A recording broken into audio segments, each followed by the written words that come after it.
Hey guys, welcome back to JR14. Here I am in the Accord, as you guys can see here. I'm in an empty parking lot, but I actually wanted to do a full product review on a Dasaita head unit for the 2003 to 2007 Honda Accord. So without further ado, I'm going to show you the ins and outs, the S-Scout interface that it comes with, and all the features pertaining to this head unit. So without further ado, let's get started with the video right now.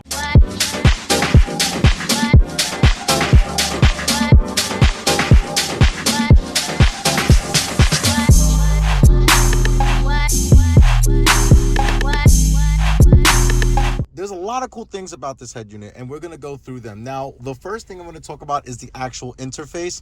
It is an Android-based unit, and even before, actually, let's talk about this first. Let's talk about the actual unit itself. It is a 10.2-inch screen, as you guys can see here. Now, with the Accord, if you saw my previous video, me installing this head unit, if you haven't seen that video, click in the upper right-hand corner of the screen. But with that install, you would know that the head unit and the climate control functions are one solid piece. So with this, it was actually, it actually comes as a solid piece all in one, where you have the climate control features down here. Now, all these climate control features work. The only ones that don't is this out button and the dual function. Now, I understand why the dual function doesn't work, and the reason for that is because this car is a Honda Accord SE, so it does not have dual zone climate control. So pretty much the dual function, it's just an illuminated button. It doesn't work. It'll show the display when you change the climate control up here, but it will not change it. It will not change the air of it at all. It'll just change the number if you put it in dual mode, but it will not change the actual passenger side temperature versus the driver's side. All right, guys, before we continue with today's video, I want to give a special thanks to our sponsor, Kove Audio. Now, if you guys are like me, I love listening to music no matter what I'm doing. It could be wrenching on the car or having friends over listening to music, having a good time. That's why I want to introduce to you guys the Commuter 2 from Kove Audio. Now, what's great about this speaker is that you get 360-degree surround sound. Another great thing about this speaker is that it has Bluetooth 5.0. What does that mean? It means you can connect to all the new devices that you currently already own, your phones, your tablet, even your computer. If you want to stream music from it, you can stream music directly to this thing. Now, the awesome great thing about this is waterproof resistant. It's resistant. That is, you can put it by the pool, can get a little water on it, but you can't put it in the pool. So the best part about this speaker, like the absolute best part of the speaker, you can have one big booming sound from one full speaker, or if you wanted to fill out the room, you can split it into two, and you can lay these and mount these on each side of the room to have that great, fantastic 360 sound. Now, I think this is great. I think all you guys should own it. So this is why I'm doing this for you. If you go to the link in the description down below, I'm giving you 67% off of this speaker today. That's right, 67%. You can use the discount code JR14_67 to get your Commuter 2 today. Now let's get back with the video. As far as build quality, it's pretty good. I do love the fact that, like I said, I have the climate control features here. The wiring is plug and play, which is another fantastic thing about this head unit. Don't mind the time. I actually put the incorrect time, and it's in the wrong time zone. So because I changed the feature, I changed the setting, and it changed the time incorrectly. So I have to fix that. With this head unit altogether, like I said, it is an Android unit. You have your microphone here, you have your restart button right there. This is your main menu, then you have your music, then you have your navigation, and then you have your volume controls here and here. I like white. It's pretty simple, but these are illuminated buttons, so you can pretty much change the color of the illumination if need be. But I now want to talk about this interface. Now, this interface is called, it's exclusively with Saita, and it's called S-Scout. Now, S-Scout is pretty cool. Now, I've had a lot of different Android head units or even just regular head units in the Civic, and I've never had anything as clever as this. Now, this is dual function, meaning that it's dual screen. So, like, for instance, on here, this is my default. I have my navigation here, and I have my radio here. Now, this radio does have a couple other different options. If you wanted to make the screen a full, you can just do that and make it into a full screen map if need be. And it also has reset. Now, I'm going to go ahead. The only thing, now this is the good thing about this unit, it is based on, like I said, it does have GPS, it does have 4G capability, and it does have Wi-Fi. Now, the service right now, there is no 4G card or connectivity available. So I'm going to have to actually connect my Wi-Fi, and I want to show you some of these navigation features because this comes with the head unit, and it's actually very clever. All right, so you guys can see that we have Wi-Fi capability right here. I'm sorry if you can't see that, but we do have Wi-Fi capability in the upper left-hand corner, upper right-hand corner of the screen. Now, what's cool about this is that it kind of sucks because you do need Wi-Fi to connect to it. But, if you have, like for instance, I have a personal hotspot with my phone plan. So whenever I get in the car, it automatically connects to it.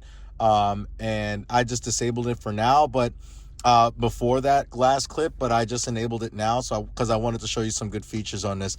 Now, one of the good features is you can search based on restaurants, gas stations, your favorites, home, or you can search right here. So for instance, I'm just going to type in a gas station and it'll show you the nearest gas stations in my area. And it also tells you based on the regular prices. So for instance, BP, and actually I do need gas, so I will be using this feature pretty soon.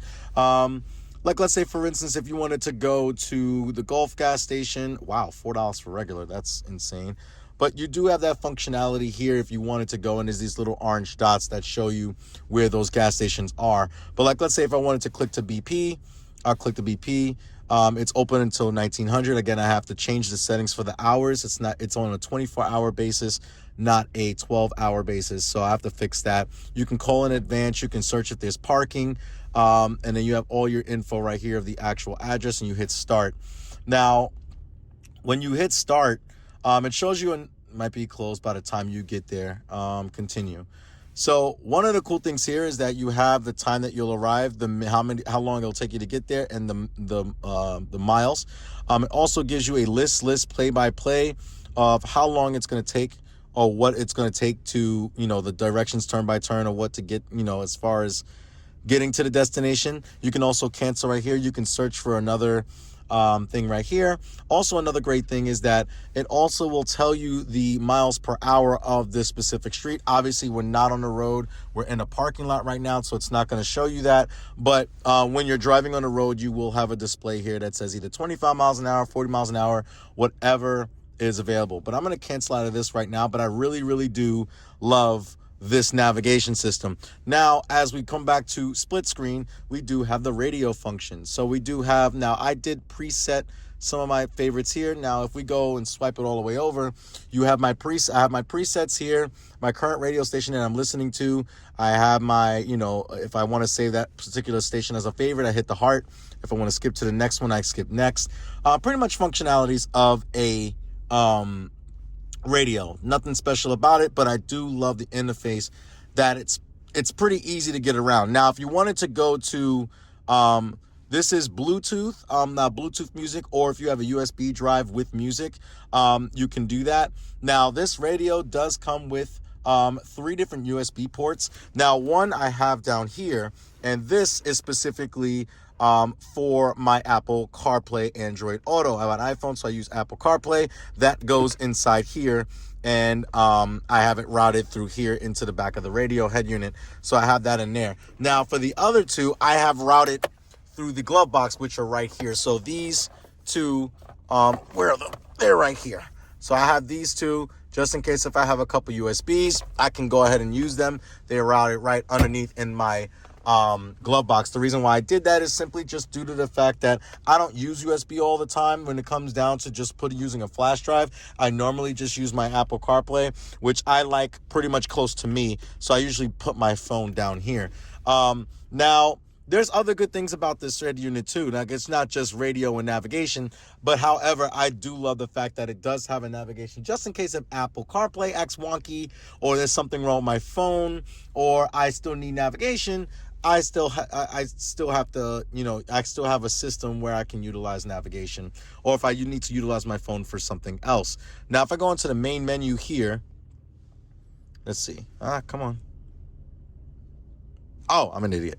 So you have to go into here, and then you have radio, phone music, which I was currently in, phone calls, so Bluetooth, which is right here. No paired devices. I didn't really pair my phone for that. Now, here's the cool thing about this. You have Spotify, you have Chrome, Maps, you have Z-Link. Now, Z-Link is where you actually access the Apple CarPlay Android Auto. There is a way to do it wirelessly. Let me go back here. Hang on. There is a way to make it work wirelessly, but I trust a wired connection. But here again, if you want to go back, you go back. YouTube Music. I don't really use YouTube Music. I use Spotify, or I use Apple Music. Now, here's some of the options where it comes into where this comes into play. Now, it did come with a rear view camera. However, I did not install that yet. It is a little bit more of a task to get that done correctly, so I want to take my time and do that before just throwing it together for you guys for this video. Now I have a calendar, I have a clock, have an app installer here. These two are for DV, so these are for front and rear cameras. I only have a rear camera as of now. I want to install a front one so it can record front and rear, and it actually saves it to this hard drive. The front camera, which you can activate right there, but obviously I don't have one. There is another app where you can use tire pressure monitoring. This car does not have tire pressure TPMS, so it will not work. You can actually get a system. You can actually get an aftermarket system that works with that, but again, it's a little bit, I wouldn't say redundant, but it's a little bit too much just for me for a head unit. Now, I just did a speaker install, which you guys are going to see in a later video, but it has a full equalizer right here. And then obviously you have this section right here, and then where to route the music based on the speakers. It is pretty cool. I really do like that. Now there's other, and within the settings, I have the clock up here. I have the voltage of the battery. Right now it's muted, so that's why you see that up here. But like I said, I really do love this head unit. If you go home, it brings you back to the main screen. Now, one thing I didn't see, and I want to check it out right now, is the YouTube. I didn't see if they had YouTube here. But again, I can always install apps if I want to. But you can search the web on this. That is a possibility. I think I can do that for you guys right now. Yep, I have Chrome right here. So, like I said, it is just accept and continue. No thanks. And it brings me to an actual web page. You can do this while you're driving. However, it is not recommended. I do not recommend you viewing YouTube while you are driving. So another thing about this radio that I do like is the steering wheel control. So this does work with the steering wheel controls with no issues at all. Now, it does come with the wiring harness for the CAN bus to enable these. Now, the way you would go in that is that pretty much you would go into the setting right here, go into more apps, swipe over, and those settings for that are, so for steering wheel key study. So what you do is you go in there, and I have volume up, volume down, mode, and back a song, and forward a song. Volume up, and like I said, and all you have to do is pretty much just get ready and then click a button and then figure out, it'll prompt you to say like what mode it's from. Now, this little guy right here is actually pretty cool. It's annoying at times, but it's pretty cool to have. Anytime you need to go back, you pretty much just go here to the settings of the Scout interface. So, or you go back to the interface altogether. Now, let's see. Now, if you go into settings, you can go into, this is the Scout settings. So this is the settings for the interface, for instance, the displays, the Wi-Fi capability, the Bluetooth. And then when you hit advanced, it brings you into all the Android stuff. So you have the network internet here, network and internet. You have the connected devices, your Bluetooth, your apps and notifications, your displays, your sound storage. This is a 64 gigabyte head unit. I have 51 gigabytes storage free. I don't know where I'm going to be utilizing all of that, but you do have it. Accounts, Google, then you have car settings and everything else. Now, in order for these to work properly, in order for, like, for instance, like I said, that climate control to show up here, I had to go into the car settings, and I actually had to go into factory settings to figure it out. So once I figured that all out, I was able to get everything I needed to get with with no issues at all. It wasn't a problem figuring all this out. But yeah, so I mean, this, like I said, this system is pretty good. If you want this system for yourself, I will put a link down in the description below where to buy it. It is a plug-and-play system. No cutting, no splicing, no crimping wires together, none of that. It fits pretty well in here. There are no gaps or anything like that of the sort. And it looks like it belongs in here, which is another reason why I really do like this. If you guys did like this video, make sure you give it a thumbs up. Also, make sure that you like, share, and subscribe to JR14. And you guys always remember, when we upgrade our head units to make it modern throughout the car, you guys always remember that cars are a lifestyle.